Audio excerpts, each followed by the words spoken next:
Hey everybody, welcome to Doc's Market Minute for Thursday, the 29th of October. What I want to talk to you about today is gaps. Now, gaps occur in the markets when the price trades outside of the normal trading hours from 9:30 a.m. to 4 p.m. Eastern.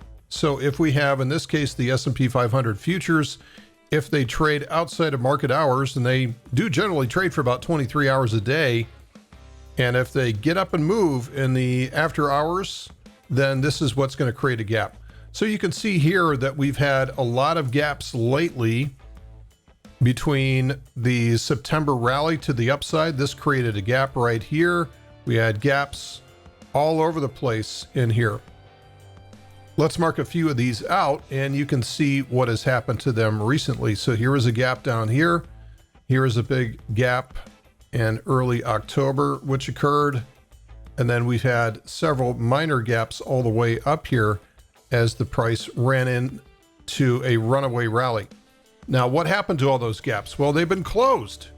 They've been closed. So with the recent distribution and sell-off yesterday, we have closed every gap from the end of September that we made on the way up. Now, what about the opposite direction? We have gaps on the way back down now that are happening. So you can see some of these gaps up here, which I've illustrated with the gray rectangles. We have all of these gaps to the downside. Now, do gaps have to be filled? The answer to that is it depends.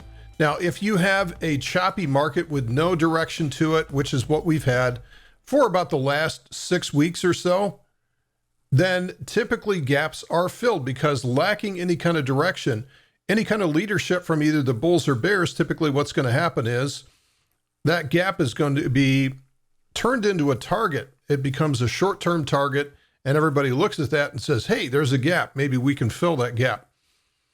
Do all gaps have to be filled? And the answer to that is no. We can go all the way back here, all the way back in time to some very early ones. You can see some of the rallies that we've had. If we go all the way back here to like 2011 and things like that, right? You can see some of these gaps have never been filled over the last 10 years and are unlikely to be filled unless we're going to go back down to S&P 1200 again.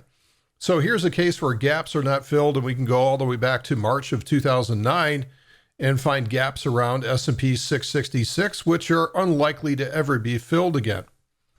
So I don't think it's a correct statement to say that all gaps must be filled. Some people are out there saying that all gaps must be filled.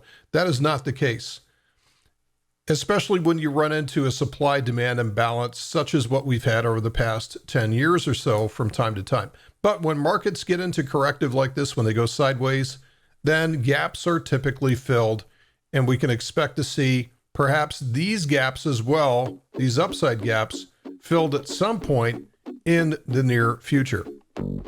That is it for today's Market Minute. Thanks for listening. We'll see you in the next one.